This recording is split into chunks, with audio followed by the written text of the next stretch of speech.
Umaga na. Ayun o, magsa 7:30 na halos. Magsa 7:30 na ng umaga. Tingnan natin dito sa labas. Ang dilim pa rito sa labas.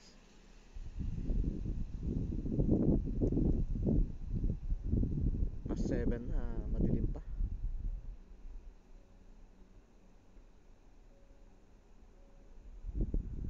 Kitang-kita na yung lungsod ng Halifax.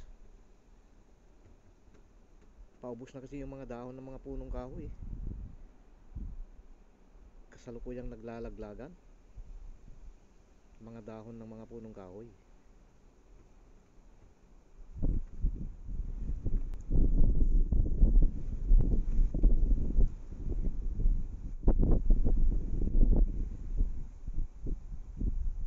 Tuloy-tuloy yung paglaglag ng mga dahon ng mga punong kahoy.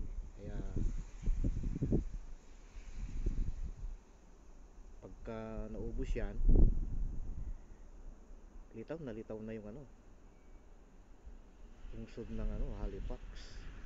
Ayun oh. Mga may ilaw doon sa malayo.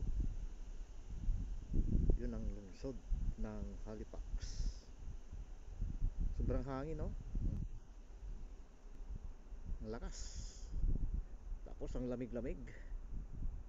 Mga ibon yun may mga ibong nagliliparan na sa taas Ang titibay naman ng mga ibon na yan.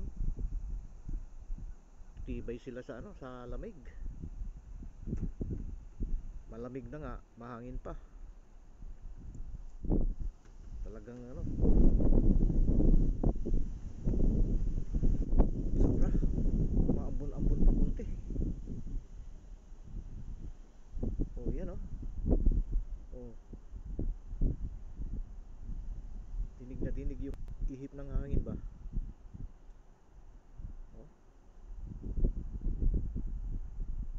Yan.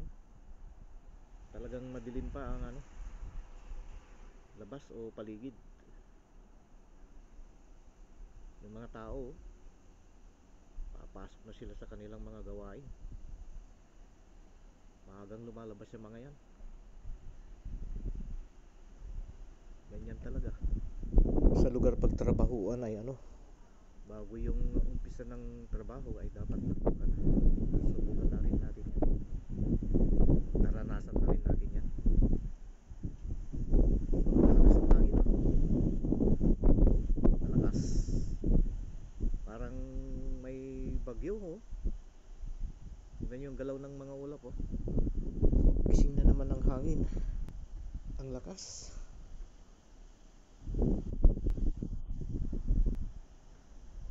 Mabilis ang takbo o galaw ng mga ulap. Parang may bagyo.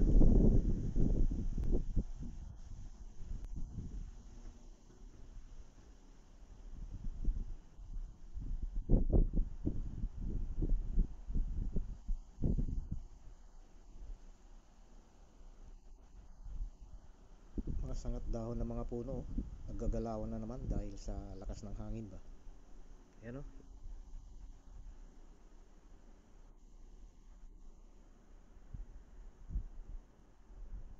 kahapon maaraw at maaliwalas ba. Maaraw pero malamig. Ibig sabihin lang na papalapit na talaga yung winter. Kaya kahit na maaraw, malamig. Lalo pat kapag kasi nabayan nito ng hangin, napakalamig.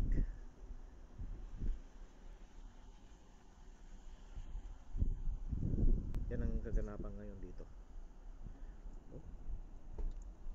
Yun may mga ilaw pa sa mga poste. Talagang madilim pa.